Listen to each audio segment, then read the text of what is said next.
Tragedia a San Biagio di Callalta, 37enne al 9° mese di gravidanza si sente male durante il corso preparto, tempestivi soccorsi, ma purtroppo per la mamma e il piccolo che portava in grembo non c'è stato nulla da fare.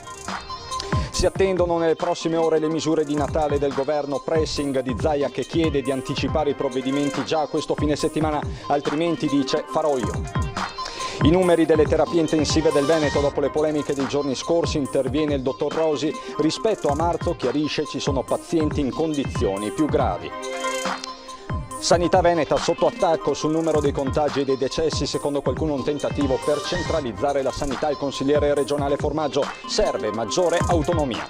Maxi operazione della polizia postale contro la pedopornografia, perquisizioni anche in Veneto, un arresto a Verona, un 20enne veneziano sarebbe tra i promotori del giro. Va a fuoco la cucina dell'appartamento, provvidenziale l'intervento dei vicini che mettono in salvo l'anziana che vive nell'abitazione, è accaduto a Vicenza. Nella stazione dei Carabinieri di Torri di Quartesolo arriva una stanza per sé che accoglierà le persone vittime di violenza di genere.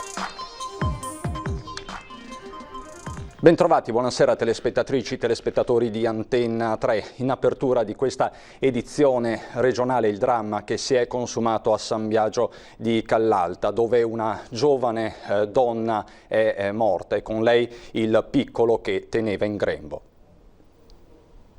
Si era sentita male ieri pomeriggio poco dopo le 17, mentre, ormai al termine della gravidanza, seguiva il corso preparto al consultorio familiari di via Pinelli a Treviso. L'improvvisa perdita di sensi, l'immediata chiamata al 118 con l'equipaggio dell'ambulanza arrivata sul posto che ha cercato di rianimarla, trasportandola al Cafoncello, distante solo poche centinaia di metri, in condizioni già disperate. Ma Marina Lorenzon, 37enne, originaria di San Biagio di Callalta, non ce l'ha fatta. E non ce l'ha fatta neppure il suo bambino, che in sala operatoria gli specialisti del reparto di ostetricia, malgrado non si rilevasse attività vitale, hanno fatto nascere con un cesareo d'urgenza, tentando poi invano di rianimare il corpicino. Un doppio dramma che colpisce la Marca e la comunità di San Biagio. Non ci sono parole per descrivere quello che in questo momento sto provando, e probabilmente anche le persone che vengono a conoscenza di questo fatto, non ci sono parole, è una tragedia. Marina nel 2013 aveva corso per la carica di sindaco nelle file del Movimento 5 Stelle con tante idee che sintetizzava così. Lo slogan è comune partecipato, scelte condivise. Suo avversario proprio l'attuale sindaco Alberto Cappelletto, che ricorda quella giovane con tanta voglia di fare per il suo comune.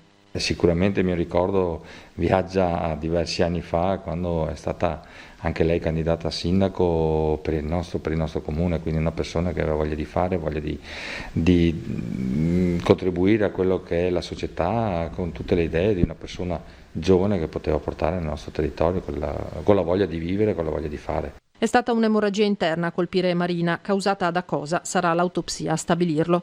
Il sindaco, che conosce bene i genitori della ragazza, residenti in via Rosmini, non ha ancora incontrato la famiglia, ma desidera portare la vicinanza di tutti i cittadini. Porterò questo cordoglio alla famiglia, mio, personale, ma dell'amministrazione, ma di tutta la comunità, perché era una persona che faceva parte della nostra comunità. E sono ore di attesa per le misure, le restrizioni di Natale. Nelle prossime ore si dovrebbe conoscere il destino della festività. Zaia nel frattempo ha chiesto al governo di anticipare i provvedimenti restrittivi già a questo fine settimana, altrimenti dice farò io. La posizione del Veneto è stata chiara, nel senso che nel mio intervento ho detto: guardate, noi abbiamo necessità comunque di avere delle misure, di adottare delle misure come Veneto, e ho anche detto: guardate, noi abbiamo anche necessità di capire se si chiude questa partita nazionale, se no le adottiamo direttamente, visto considerato che il fine settimana si avvicina. Il pressing sull'esecutivo è iniziato già di prima mattina con una richiesta duplice: adottare restrizioni già in vista del weekend senza aspettare Natale e contemporaneamente provvedere a ristori immediati per le attività che dovranno rimanere chiuse. È incontrovertibile che ogni azione deve essere supportata dai ristori. Una posizione chiara che arriva nelle ore in cui il Veneto supera i 200.000 contagi dall'inizio della pandemia, con una pressione che continua a rimanere elevata sugli ospedali, dove però la disponibilità di posti letto è di circa 4.000 unità. Su 13.820 letti disponibili, spiega Zaia, circa 9.800 sono quelli occupati, poco più di 7.000 da pazienti ordinari, il resto da soggetti Covid. Ma non sono solo i dati attuali a spingere il governatore a chiedere misure restrittive, quanto le prospettive per gennaio, con la coincidenza di vaccinazioni anti-Covid, riapertura sempre meno certa delle scuole superiori, picco dell'influenza stagionale. Il personale che dovremmo utilizzare per la campagna vaccinale in maniera importante è comunque personale della macchina sanitaria. E pensate solo che se avremo ancora peso di Covid è lo stesso personale che comunque dovrà essere occupato per il Covid, e se arriverà l'influenza dovrà essere lo stesso personale che comunque dovrà essere occupato in parte anche per l'influenza nei ricoveri e nelle cure territoriali.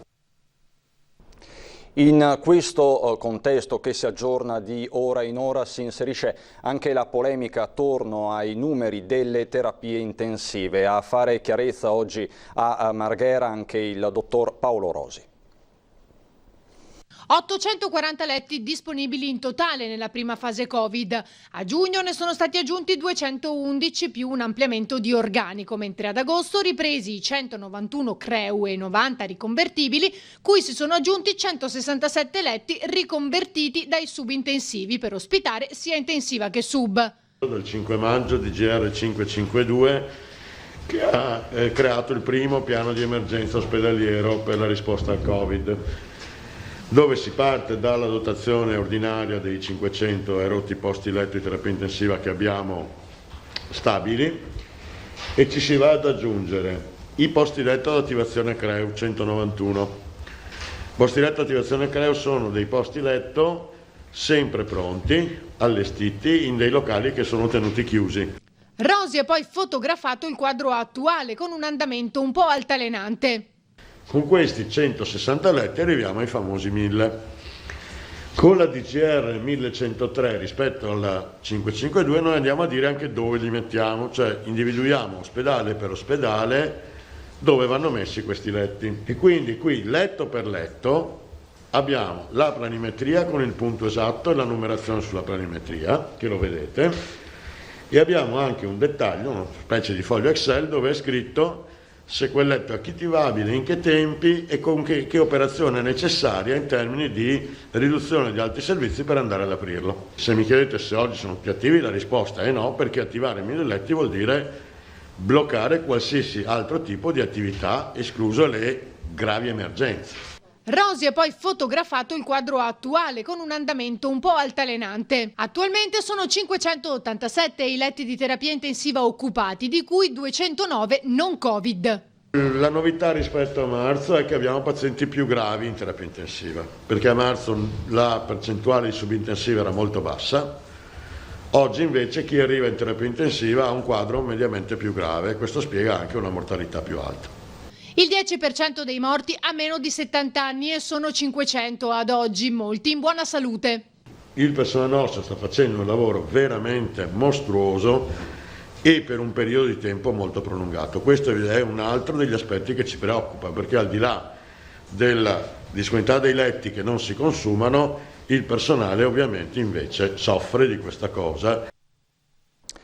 La partita quindi è statistica, sanitaria, ma anche inevitabilmente politica. C'è un consigliere regionale, Gio Formaggio, che si pone una domanda. Si tenta per caso di screditare il Veneto per centralizzare la sanità a Roma?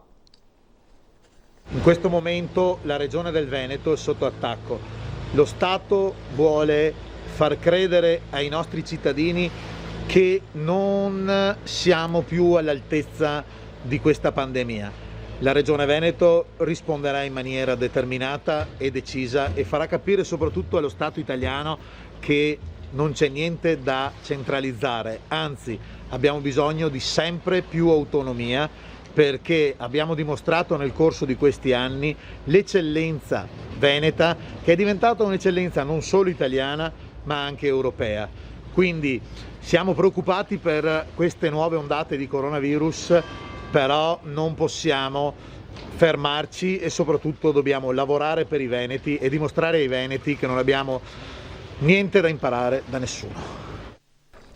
Padova chiude l'accesso al suo centro storico e chiede ai non padovani di non raggiungere la città. A firmare l'ordinanza proprio in questi minuti sarà il sindaco Sergio Giordani, un provvedimento concordato in sede di Comitato Provinciale per l'Ordine e la Sicurezza presieduto dal prefetto. Dalle 10 alle 19 di sabato e domenica saranno posizionati dei varchi d'accesso al perimetro della circonvallazione interna della città, dove sarà vietato l'accesso e la mobilità delle auto, salvo motivi di salute, estrema necessità o comprovate esigenze lavorative. Limitazioni anche per i residenti, che potranno uscire in qualsiasi momento dai varchi per rientrarvi però solo dopo le ore 19. E questo dice il sindaco Giordani in attesa dei provvedimenti del governo. Mentre Padova chiude, Piove di Sacco adotta una iniziativa a sostegno del commercio di prossimità, inviando alle famiglie dei buoni shopping. L'ufficialità è stata massima, buoni intagli da 5, 15, 30 euro arrivati dal comune con lettera raccomandata. I destinatari circa 2.000 famiglie di Piove di Sacco, scelte con il criterio della massima rappresentatività, con figli tra i 6 e i 14 anni. L'operazione Buoni Shopping è un regalo sotto l'albero, in un periodo faticoso di sostegno alle famiglie, ma anche al commercio, come spiega il sindaco Davide Gianella. Siamo sede di un distretto del commercio. Piove di Sacco è una città con 2.200 metri di portici, abbiamo avuto adesioni da parte di 115 negozi, dalla ferramenta all'estetica, al panificio, al bar, ai negozi di abbigliamento, c'è un po' di tutto dentro, ai negozi di elettronica. I buoni si potranno spendere in forma singola oppure in un'unica soluzione, a seconda di come si deciderà di utilizzarli nei negozi che hanno aderito all'iniziativa, e dovranno essere usati entro il 31 gennaio. Un progetto che fa parte di un pacchetto di sostegno messo in campo dal Comune nel periodo di emergenza. Abbiamo stanziato 100.000 euro con risorse proprie per buoni shopping e 100.000 euro per buoni alimentari, oltre a 80.000 euro per un bando a ristoro per chi è stato chiuso a ristoro per quel periodo per quanto riguarda la tassa sui rifiuti. Ha coinvolto anche degli uomini veneti la maxi operazione anti-pedopornografia scattata all'alba in tutta Italia. Ha portato fino al Veneto e soprattutto fino alla provincia di Venezia la maxi operazione contro la pedopornografia online, tra le più ampie degli ultimi anni, condotta in 18 regioni italiane dalla Polizia Postale di Milano e dal Centro Nazionale per il Contrasto della Pedopornografia Online del Servizio Polizia Postale di Roma. Un'operazione con numeri impressionanti, 432 utenti identificati, di cui un'ottantina di italiani, che vanno da affermati professionisti a pensionati, da studenti ad operai, e 15 persone arrestate in flagranza di reato. La maggioranza degli italiani, coinvolti in un giro diventato internazionale di foto e video di violenze su bimbi e neonati, risiede in Campania e Lombardia. Un ventenne disoccupato veneziano è però ritenuto, assieme ad un ottico settantenne napoletano, tra i promotori e gestori dei gruppi.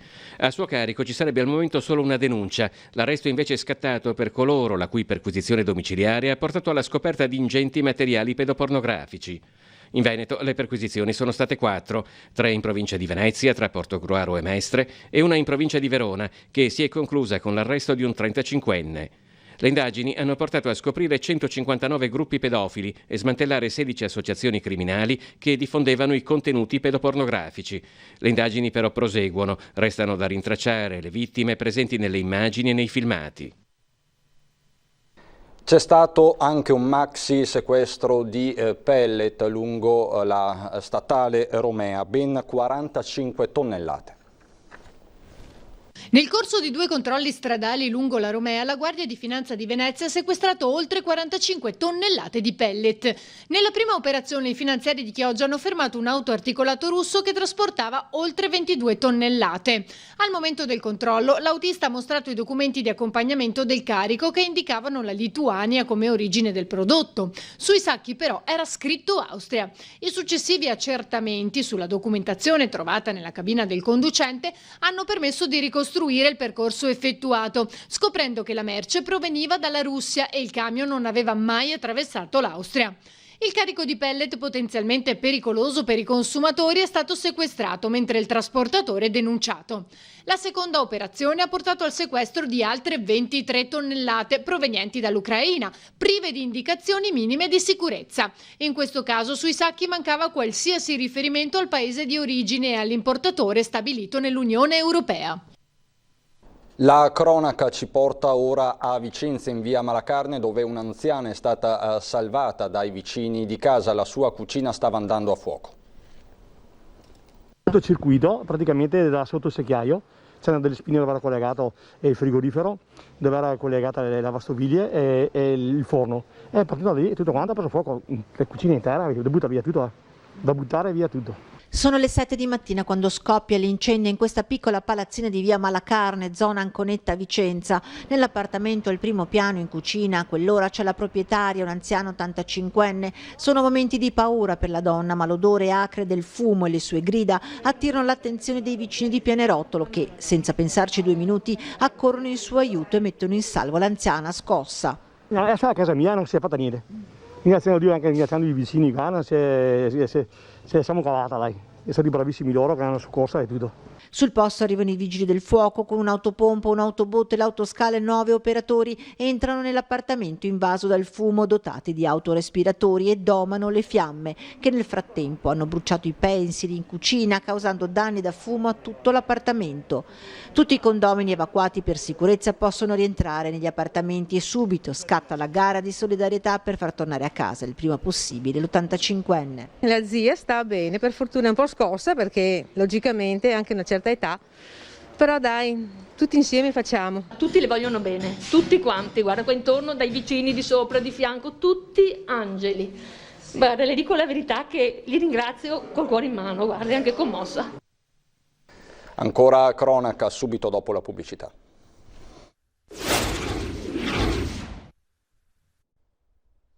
Di nuovo insieme per andare a Belluno, dove sul tavolo c'è la questione sempre più pressante dei trasporti.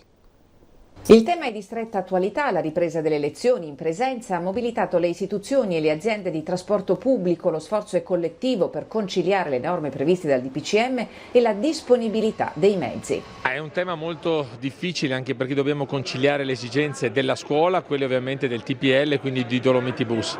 Dovremo riempire i pullman almeno con al massimo il 50% e cercare di portare i ragazzi a scuola al 75%. Si lavora alacremente al tavolo della prefettura, nominata dal Ministero dell'Interno, ente coordinatore di questa operazione. La provincia è di supporto assieme a Dolomiti Bus. Stiamo anche valutando la possibilità di coinvolgimento dei privati in questa operazione, che è molto complicata, soprattutto perché c'è bisogno di molti più mezzi di quelli che ovviamente necessitano normalmente. Il nuovo DPCM ha ricalibrato il coefficiente di riempimento massimo dei mezzi pubblici del trasporto locale e del trasporto ferroviario regionale, riducendolo a una soglia non superiore al 50%. Detto limite, che sostituisce quelli diversi previsti nei protocolli e nelle linee guida vigenti, deve conciliarsi con la ripresa totale dell'attività didattica in presenza, e le difficoltà non mancano, specie sul fronte della sicurezza.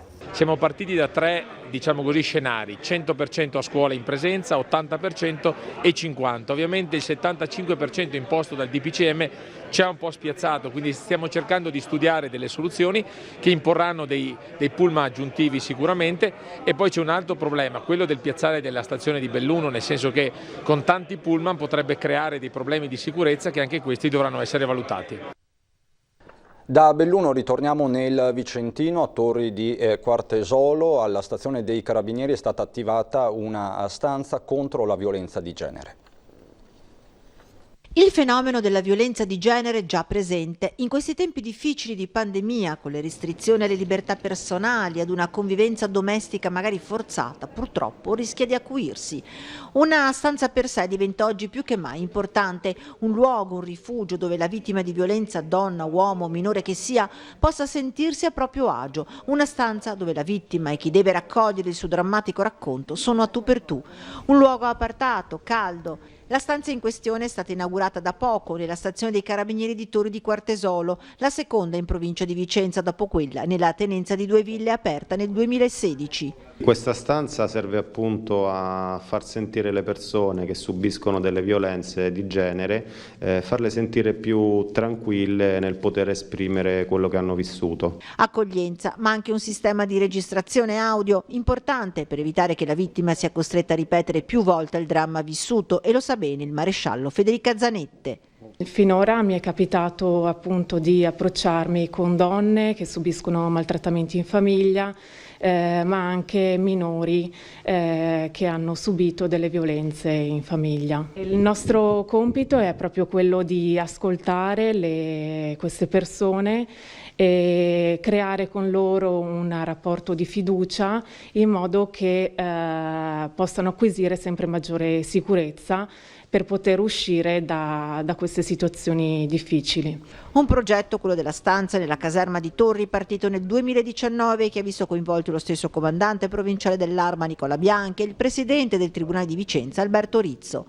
La stanza per sé rientra nel progetto più ampio avviato nel 2016 con la sottoscrizione di un protocollo di intenti tra il Comando Generale dell'Arma dei Carabinieri, da sempre sensibile al contrasto alla violenza di genere, e Soroptimist International Italia, che ha portato alla creazione di un centinaio di stanze in tutto il paese. Per questa edizione regionale è davvero tutto, grazie per l'attenzione, adesso le previsioni del tempo, buon proseguimento.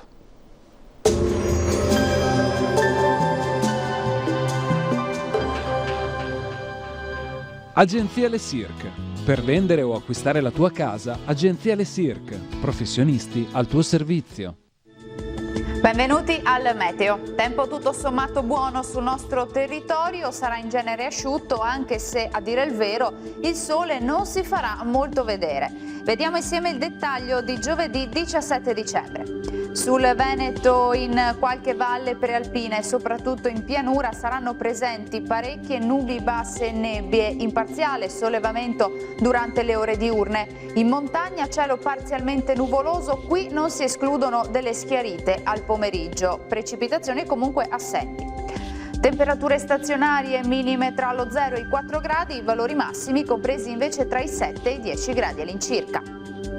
Ci spostiamo ora sul Friuli Venezia Giulia, anche qui avremo molte nubi con cielo in prevalenza nuvoloso o molto nuvoloso, ma senza fenomeni degni di nota, locali rasserenamenti sui rilievi.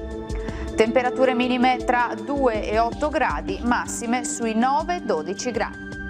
Uno sguardo infine alla situazione del Trentino Alto Adige. Qui la situazione, vedete, sarà differente, con ampio soleggiamento ovunque, solo con qualche foschia mattutina. Temperature minime intorno allo 0 e 3 gradi, massime sui 7-8 gradi all'incirca. Dal meteo di Antenna 3 per ora è tutto, grazie per l'attenzione, arrivederci al prossimo aggiornamento.